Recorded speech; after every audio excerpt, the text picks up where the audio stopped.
नमस्कार, मैं हूं पूजा सिंह और आप देख रहे हैं हमारा उत्तराखंड का ये खास बुलेटिन। चलिए रुक करते हैं उत्तराखंड की कुछ खास बड़ी खबरों का। उत्तराखंड के मुख्यमंत्री पुष्कर सिंह धामी ने राज्य भवन स्थित मुख्यमंत्री आवास पर हुई मंत्रिमंडल की बैठक की अध्यक्षता की। बैठक में प्रदेश के विकास, कानून व्यवस्था और जन कल्याण से जुड़े महत्वपूर्ण एजेंडों पर चर्चा की गई। जनता को बेहतर सेवाएं और सुगम प्रशासन उपलब्ध कराने में कोई कसर नहीं छोड़ी जाएगी।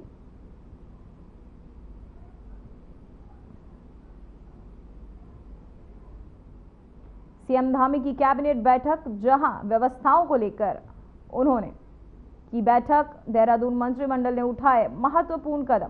साथ ही धामी ने सुगम प्रशासन प्रतिज्ञा दोहराई। सीएम धामी की कैबिनेट बैठक, जहां कैबिनेट की बैठक लेकर देहरादून मंत्रिमंडल ने उठाए महत्वपूर्ण मुद्दे। साथ ही धामी ने सुगम प्रशासन प्रतिज्ञा को भी दोहराया। सीएम धामी की कैबिनेट बैठक, जहां बैठक में कई अहम मुद्दों पर चर्चा की गई। मंत्रिमंडल ने भी कई अहम मुद्दे उठाए, साथ ही उन मुद्दों पर चर्चा की। धामी के सुगम, आपको बताते चले सीएम धामी की ये कैबिनेट बैठक।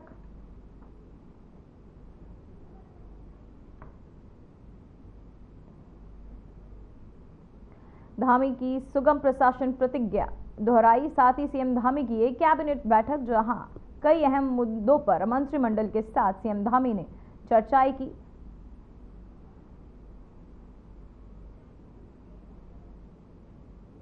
तो वहीं मसूरी स्थित शहीद स्थल के नजदीक की भूमि पर उत्तराखंड आंदोलन में शहीदों के नाम पर संग्रहालय बनेगा। मुख्यमंत्री पुष्कर सिंह धामी ने इस प्रस्ताव को मंजूरी दे दी है। मुख्यमंत्री ने मसूरी शहीद स्मारक समिति के अनुरोध पर स्वीकृति दी। उन्होंने पिथौरागढ़ जिले में बरड़ बैंड को, आपको बताते चले कि सड़क सुधारीकरण और डामरीकरण को स्वीकृति प्रदान की है। इसके अलावा अल्मोड़ा के विधानसभा क्षेत्र जागेश्वर ग्राम पंचायत पीतना और बहुउद्देशीय भवन के निर्माण के लिए भी 95,84,000 रुपए की मंजूरी भी दी है। शहीदों के नाम पर बनेगा संग्रहालय। सीएम धामी ने दी प्रस्ताव को मंजूरी।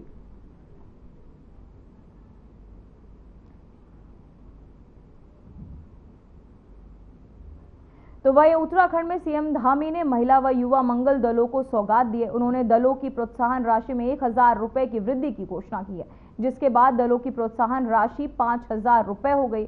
वहीं सीएम धामी ने कहा कि राज्य स्तर पर एक पोर्टल बनाएगा, जिससे प्रत्येक युवा व महिला मंगल दल एक दूसरे से जुड़ेंगे। बता दें कि गुरुवार को सीएम धामी ने मुख्य सेवक संवाद के अंतर्गत महिला मंगल दलों और युवक मंगल दलों के साथ संवाद किया। इस दौरान सभी जिलों में युवा और महिलाएं कार्यक्रम में शामिल हुए।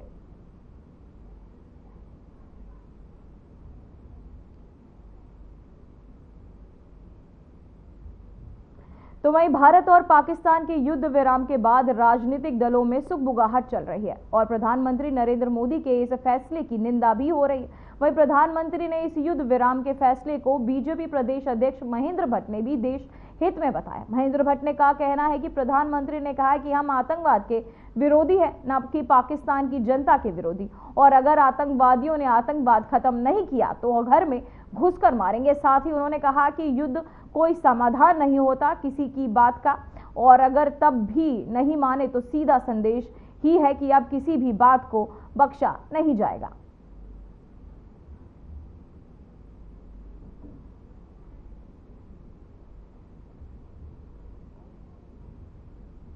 का है कि हम आतंकवाद के विरोधी हैं, पाकिस्तान की जनता के विरोधी नहीं है।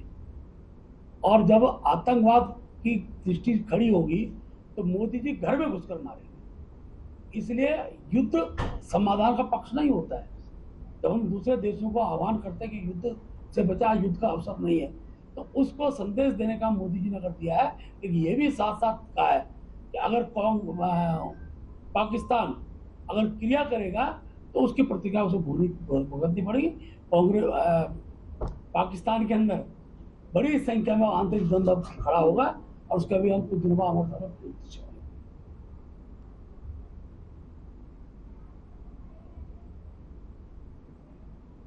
तो वहीं भारत की सेना के सम्मान और राष्ट्रीय सुरक्षा को लेकर उत्तराखंड प्रदेश कांग्रेस कमेटी की ओर से पार्टी उपाध्यक्ष सूर्यकांत धस्माना ने प्रेस कॉन्फ्रेंस की है। उन्होंने साथ ही प्रेस कॉन्फ्रेंस में कहा कि पूरे देश में पहलगाम आतंकी घटना के बाद प्रदर्शन हुआ, लेकिन बीजेपी के कई नेताओं ने इसे सांप्रदायिक बनाने की पूरी कोशिश की। वहीं पूरे देश की जनता की एकता से आतंकवाद और पाकिस्तान दोनों परेशान रहे। साथ ही एमपी सरकार ने मंत्री विजय शाह ने कर्नल सोफिया कुरैशी वाले बयान को लेकर कहा कि बीजेपी को विजय शाह को तत्काल निष्कासित कर दे और देशद्रोह का मामला उनके ऊपर दर्ज करना चाहिए।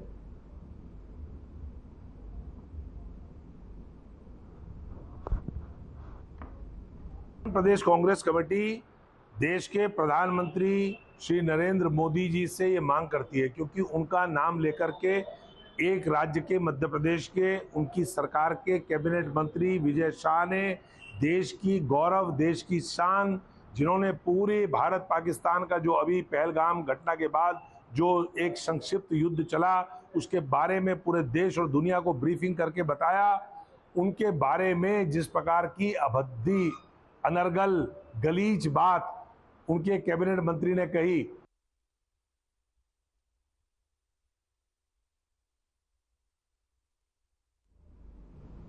तो वहीं पिछले एक सप्ताह में उत्तराखंड विजिलेंस के 5 आरोपियों को घूसखोरी के आरोप में गिरफ्तार कर चुकी है। इसमें मुख्य कोषाधारी के रूप में आपको बताते चले लेकर राजस्व विभाग के नाजिर तक शामिल है। भ्रष्टाचार के खिलाफ जारी मुख्यमंत्री पुष्कर सिंह धामी की इस मुहिम को देश भर में सराहना मिल रही है।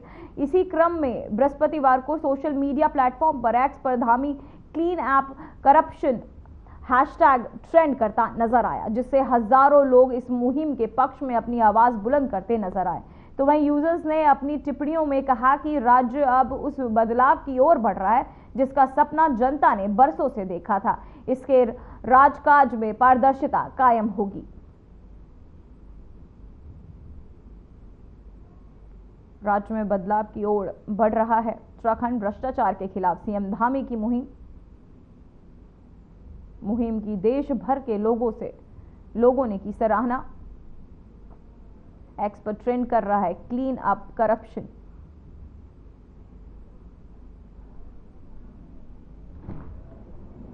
तो वहीं उत्तराखंड में 2 दिनों से लगातार बढ़ रही गर्मी के बीच प्रदेश में बिजली की मांग 5.5 करोड़ यूनिट के करीब पहुंच गई है और अगर 4 दिन और मौसम ऐसा रहा तो मांग है कि आंकड़ा 6 करोड़ यूनिट तक पहुंच सकता है। वहीं यूपीपीसीएल ने फिलहाल पूरी उपलब्धता का दावा किया है। बीते 4 दिन में मौसम का मिजाज गर्म हो रहा है। इसके साथ ही यूपीसीएल की बिजली की मांग भी चरम की ओर बढ़ने लगी है। प्रदेश में बिजली की मांग का ग्राफ तापमान के साथ ही बढ़ रहा है। वहीं 11 मई को मांग 4.4 करोड़ यूनिट, वहीं 12 मई को 4.8 करोड़, वहीं 13 मई को 4.9 करोड़, साथ ही 14 मई को 5.1 करोड़ यूनिट दर्ज की गई। तो वहीं 15 मई को यह आंकड़ा 5.4 करोड़ यूनिट पर पहुंच गया।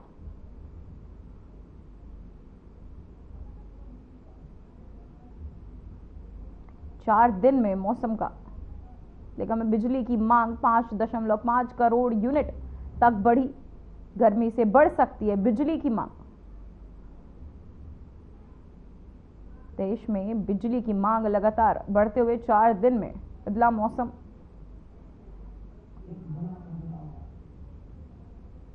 तो वही संस्कृत सचिव युगल किशोर पंत इस समय अल्मोड़ा में है और राज्य की सांस्कृतिक विरासत को मजबूत बनाने के लिए प्रदेश भर में कलाकारों से मुलाकात कर रहे हैं। पंत ने राज्य के संग्रहालय में कुमाऊं क्षेत्र में 270 से अधिक सांस्कृतिक दलों का एकल कलाकारों के प्रतिनिधियों के साथ बैठक की। पंत ने कलाकारों की सामने आई मुख्य समस्याएं, विशेषकर मानदेय भुगतान में देरी का जायजा लिया। साथ ही उन्होंने घोषणा की कि अब तक लंबित भुगतान का 90% हिस्सा पूरा कर दिया गया और शेष राशि भी अलग सप्ताह तक जारी कर दी जाएगी। हमारी ताज़ा प्राथमिकता यह है कि कलाकारों को समय पर सम्मान राशि मिले ताकि वे निर्बाध्य रूप से अपनी कला को आगे बढ़ा सके। किशोर पंत ने 270 दलों से की चर्चा। शेष राशि अलग सप्ताह तक मिलेगी। साथ ही अल्मोड़ा में कलाकारों से मिले संस्कृत सचिव।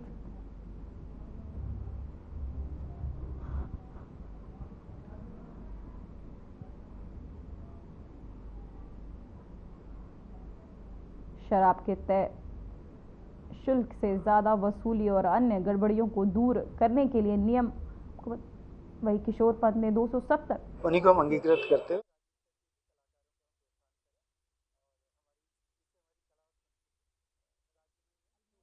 प्रदेश में करीब 270 के आसपास सांस्कृतिक दल हैं और बहुत सारे एकल गायक भी हैं।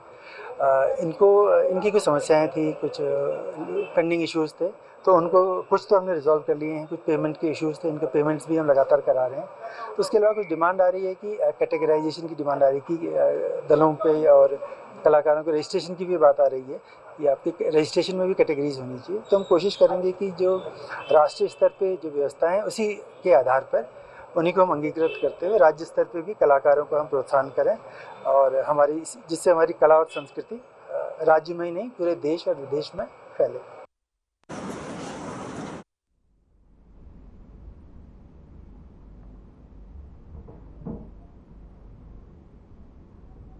तो वहीं शराब के तय शुल्क से ज्यादा वसूली और अन्य गड़बड़ियों को दूर करने के लिए नियम भले ही सख्त हो चुके हैं, लेकिन अभी भी शराब दुकानदारी पूरी मनमानी कर रहे हैं। ये खुलासा आबकारी मुख्यालय की ओर से नियुक्त विशेष जांच दल की रिपोर्ट में हुआ है।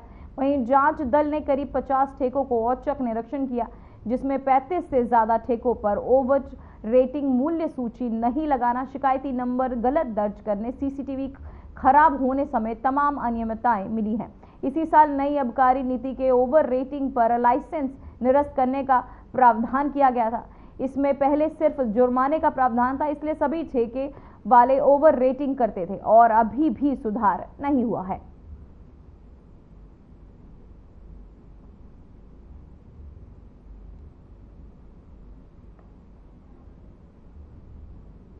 तो वहीं कॉर्बेट टाइगर रिजर्व में भी बर्ड फ्लू को लेकर सतर्कता बरती जा रही है। कॉर्बेट प्रबंधन ने इस संबंध में निर्देश जारी किए हैं। कॉर्बेट टाइगर रिजर्व ने 260 बाघ समेत आपको शेड्यूल 1 में काफी वन्य जीव है। ढेला में रेस्क्यू सेंटर भी है। यहाँ पर प्रदेश में रेस्क्यू किए गए बाघ, तेंदुओं और को रखा जाता है। यूपी में बर्ड फ्लू से बाघिन की मौत का मामला सामने आने के बाद नैनीताल चिड़ियाघर, दून चिड़ियाघर प्रबंधन ने एहतियातन कदम उठाए। साथ ही निर्देश साकेत बड़ोला कहते हैं कि बर्ड फ्लू का कोई प्रकरण नहीं मिला है, पर सभी आवश्यक कदम उठाए जा रहे। साथ ही रेस्क्यू सेंटर में वन्य जीवों के करीब जाने वाले वन्य कर्मियों को भी पीपी किट पहनने के निर्देश दिए गए हैं। तो वहीं बर्ड फ्लू के चलते चिड़ियाघर में एहतियात बरती जा रही है। साथ ही बर्ड फ्लू को लेकर चिड़ियाघर में प्रबंधन को भी पीपी किट पहनकर जानवरों के करीब जाने की बात कही गई है। कॉर्बेट टाइगर रिजर्व सतर्कता बरतता हुआ, साथ ही बर्ड फ्लू को लेकर चिड़ियाघर में प्रबंधन भी अब पीपी किट पहने नजर आते। तो वहीं गर्मी के मौसम के साथ ही डेंगू और मलेरिया का खतरा भी बढ़ने लगता है। ऐसे में देहरादून जिला प्रशासन पहले से ही अलर्ट मोड पर आ गया है। डेंगू की रोकथाम के लिए घर घर सर्वेक्षण के लिए दवाओं और जांच व्यवस्था तक खास तैयारियां की जा रही हैं।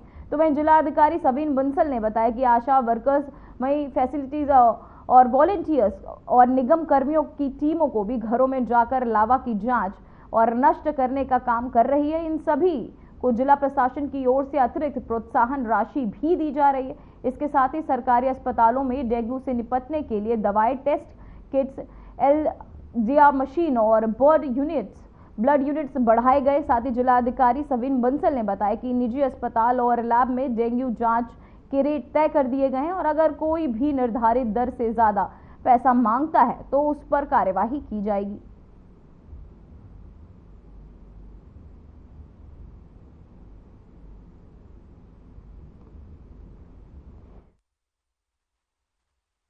देखिए, जो हमारे कम्युनिकेबल डिजीज़ हैं, डेंगू, मलेरिया, तो उसमें हमारे दोनों एस्पेक्ट्स हैं, प्रिवेंटिव और थेरेप्टिक।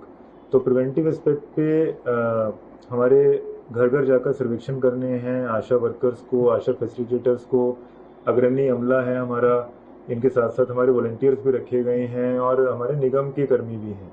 तो इन सबको प्रेरित रखना बहुत आवश्यक है। इसके लिए जिले स्तर से इनको एडिशनल 1500 रुपये दिए जा रहे हैं और उत्कृष्ट कार्य करने वालों को 1555 रुपये अतिरिक्त दिए जा रहे हैं, वो संख्या कितनी भी हो।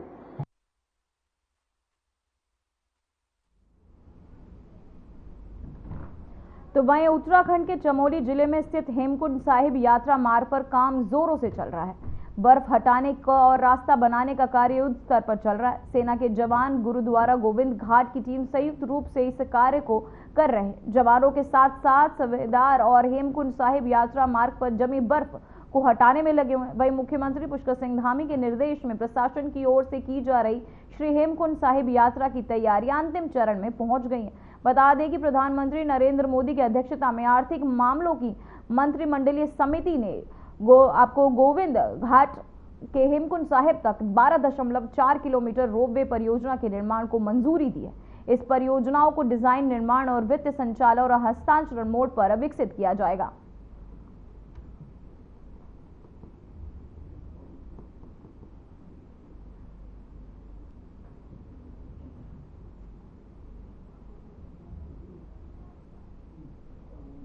तो वही पंच केदारों में चतुर्थ केदार भगवान रुद्रनाथ की चल रही विग्रह डोली अपने भक्तों के सैलाब के साथ शीतकालीन गद्दी स्थल गोपीनाथ मंदिर में से रवाना हो चुकी है। बता दें कि ये डोली आज रात प्रवास के लिए पुंगी बुयाल पहुंचेगी, जिसके बाद 18 मई को ब्रह्म मुहूर्त में रुद्रनाथ मंदिर के कपाट ग्रीष्मकाल के लिए खोल दिए जाएंगे। वहीं मंदिर के कपाट कार्तिक महीने के श्रद्धालुओं के दर्शन के लिए खुले रहेंगे।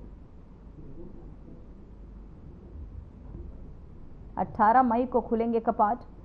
साथ ही आपको बता दें, भगवान रुद्रनाथ की चल रही है विग्रह डोली गोपीनाथ मंदिर के लिए रवाना हुई डोली। 18 मई को खुलेंगे कपाट।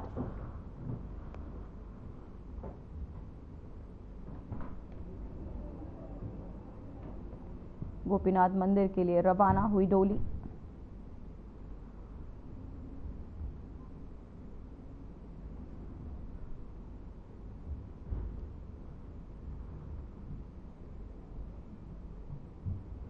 तो वहीं चारधाम यात्रा के बाद उत्तराखंड सरकार अब कैलाश मानसरोवर यात्रा की तैयारी में जुट गई है। गौरतलब है कि कोरोना महामारी के चलते इस यात्रा को बीच में स्थगित करना पड़ा था।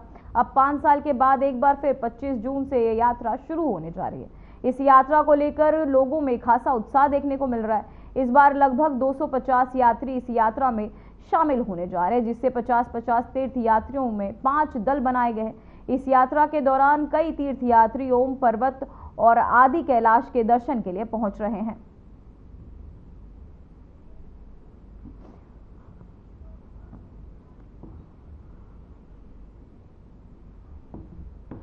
पांच वर्ष के बाद ये अब जो है 30 जून 2025 से ये यात्रा होने जा रही है और इस यात्रा में काफी लोगों का आकर्षित हुए हैं।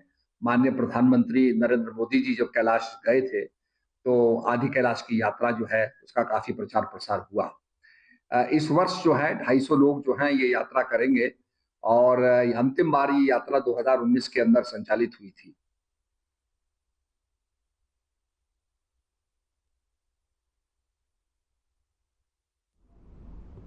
तो वहीं हरिद्वार नगर निगम में हुए 48 करोड़ के भ्रष्टाचार के मामले में राजधानी देहरादून में सुराज सेवा दल द्वारा सचिवालय के बाहर प्रदर्शन किया गया। इस दौरान सीएम धामी को ज्ञापन सौंपने का काम भी किया गया।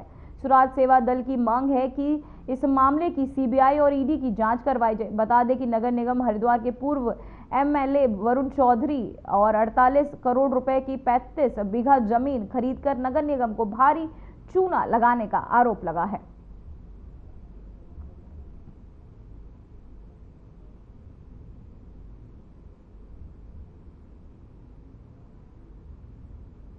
नगर निगम के 48 करोड़ का हरिद्वार में 58 करोड़ रुपए का घोटाला हुआ है और हरिद्वार में जिनकी संलिप्तता है, जिन्होंने पूरा इसकी पटकथा लिखी, उसे ही जांच अधिकारी बना दिया। ये है सरकार। ये ऐसे जांचें होंगी इस प्रदेश में, ऐसे पैसे पिए जाएंगे। चोर चोर मौसेरे भाई, कांग्रेस मौन है। मेरे द्वारा ये भ्रष्टाचार खुला गया और वहीं के कोसी को जांच अधिकारी बना दिया गया। आज हमारी सरकार से मांग है कि इसकी जांच सीबीआई और ईडी से कराई जाए, के साहिब से कराई जाए, राजेश भट्ट साहब से कराई जाए, अक्षय कोंडे साहब से कराई जाए, आशीष भारद्वाज साहब से कराई जाए, लेकिन इसकी जांच कराई जाए। इन भ्रष्टाचारियों को जेल की सलाखों में भेजा जाए। एनएच घोटाले की तरह इनके जो मुख्य आरोपी हैं उनको बख्शीश न दी जाए।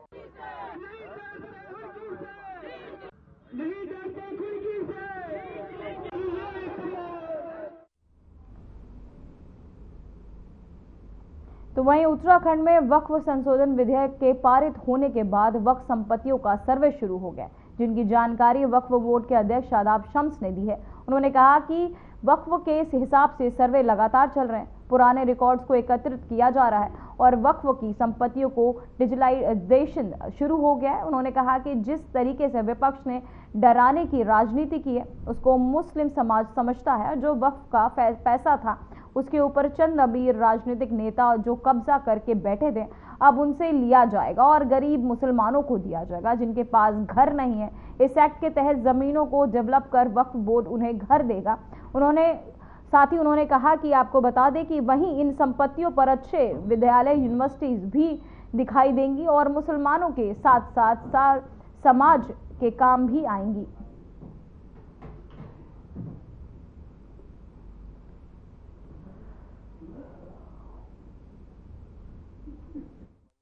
तो कम से कम हम जनता के बीच में जो गुमराही कांग्रेस फैला रही है, और कांग्रेस क्यों फैला रही है ये भी सब जानते हैं। कांग्रेस इसलिए फैला रही है कि चोर तो कांग्रेस के दो नेता ही है ना। अब अकबर अहमद डंपी तो संजय गांधी जी के साथ ही थे। अब कांग्रेस ने तो पूछा नहीं कि उनका 200 बीघे का रिसोर्ट नैनीताल रामगढ़ में कहाँ से आ गया। कांग्रेस बताए ना कि सईदुज्जमा जो कांग्रेस के सांसद मुजफ्फरनगर से थे, वो कलियर के अंदर इतनी बड़ी हवेली पे कब्जा करके किस हैसियत से बैठे। क्या कांग्रेस को नहीं बताना चाहिए?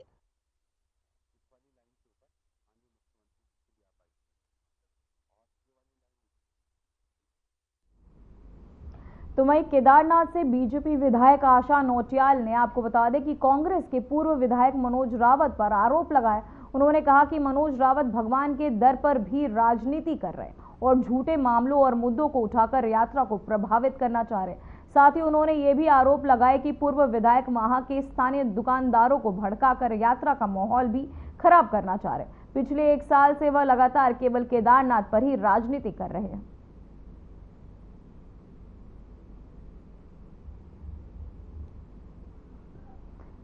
बीजेपी विधायक का कांग्रेस परिवार भगवान के दर पर राजनीति का लगाया आरोप, झूठे मुद्दों से यात्रा को प्रभावित कर रहे। साथ ही आपको बता दें कि बीजेपी विधायक ने कांग्रेस एमएलए पर आरोप लगाया है कि भगवान के दर पर भी राजनीति कर रहे हैं, साथ ही झूठे आरोप मुद्दों में यात्रा को प्रभावित कर रहे हैं।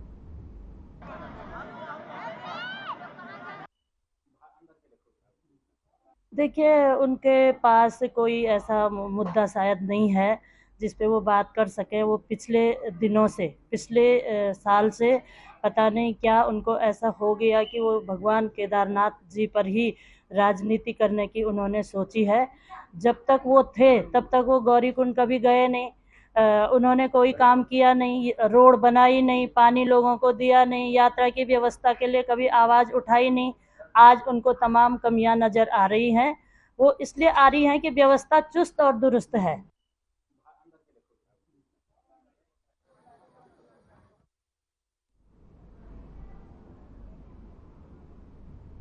फिलहाल खबरों में बस इतना ही। देश और दुनिया की तमाम खबरें देखने के लिए बने रहिए हमारे साथ। नमस्कार।